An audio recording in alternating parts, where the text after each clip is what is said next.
भेसली सामान पर लगावो भेसली। पाँच रुपया में लना की सामान पर लगावो भेसली सामान पर लगावो भेसली। गरमी आ गइल गरमी के दिन सामान पर लगावो भेसली सामान पर लगावो भेसली।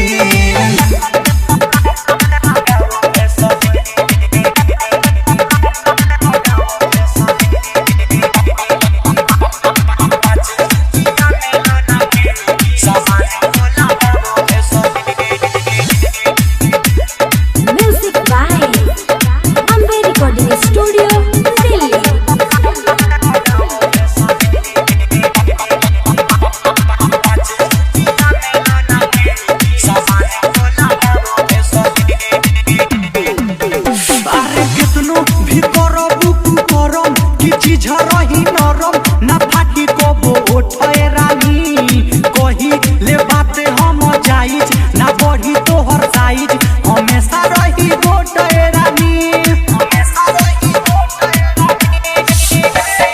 कितनो भी करबू करम की चीज रही नरम ना फाटी कबो ओठे रानी कही ले बात हम जाइज बढ़ी ना ओकर साइज हमेशा रही गोटे गोरी रही जवानी फरची सामान पर लगावो भेसली सामान पर लगावो भेसली। गरमी आ गइल गरमी के दिन सामान पर लगावो भेसली सामान पर लगावो भेसली।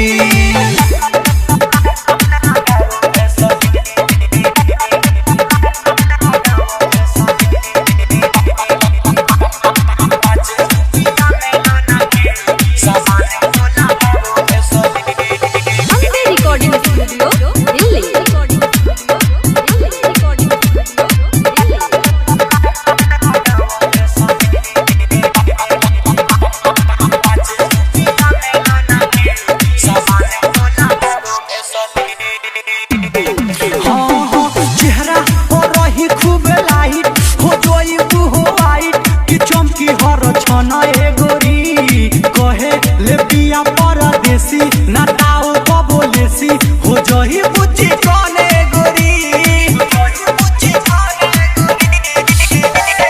चेहरा पर ही खूब लाई हो जोई हो आई कि चमकी हर छन ए गोरी कहे लखिंदर परदेसी नटाओ कबोलेसी हो जही बुच्ची कने गोरी